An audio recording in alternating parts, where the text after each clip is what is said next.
Bakit, sir? Nag-iisa, naliligo. Ano pa hinihintay mo?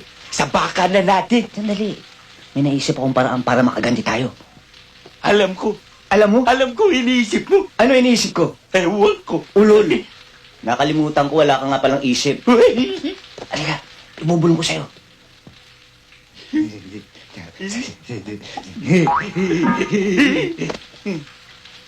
Ano nangyari sa mukha mo? Bakit?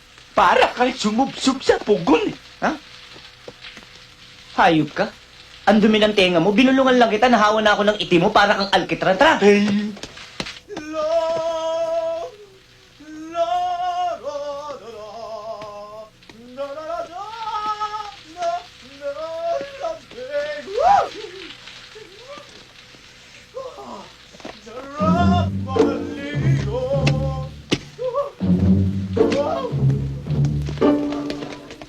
Isa mo, Manzano. Ito na mga babae. Paminsan-minsan, pagka nagdidisco kami. Nagdidisco? Oo. Ano ginagawa niyo rito? Ano ginagawa niyo rito? Palalaki ito ah! Doon kayo! Doon kayo! Sige! Ay, ano ba yan? Ang laki naman!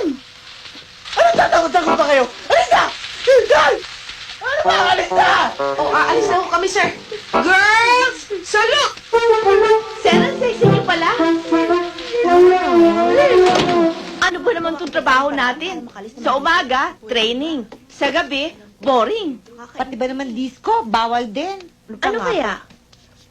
Tumakas na lang kaya tayo? Ay, wag ah. Pag tayo nahuli, lahat tayo magkakademerit. Eh, ano naman ang gagawin natin? Nainip na nga rin ako eh. Ay, alam ko na! Ano Ano yun? Magpalabunutan tayo. Sige, Palabunutan? sali ko dyan. Teka nga.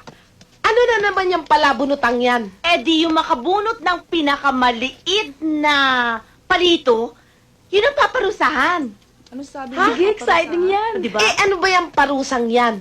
Ang parusa, liligawan si Manzano. Manzano? Liligawan?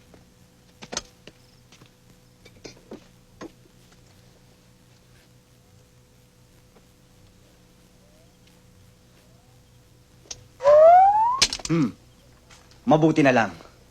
Sinunod ko ang payo ng aking mga magulang na huwag ako masyado magiinom ng kape dahil masama sa aking kutis. Di sana'y hindi ganito ang aking kutis. Kutis porcelana!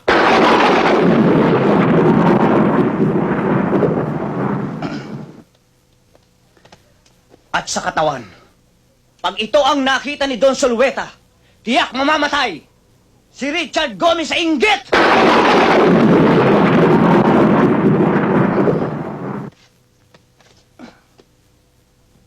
At kapag naka-profile, anong sinabi ni Gabi Concepcion?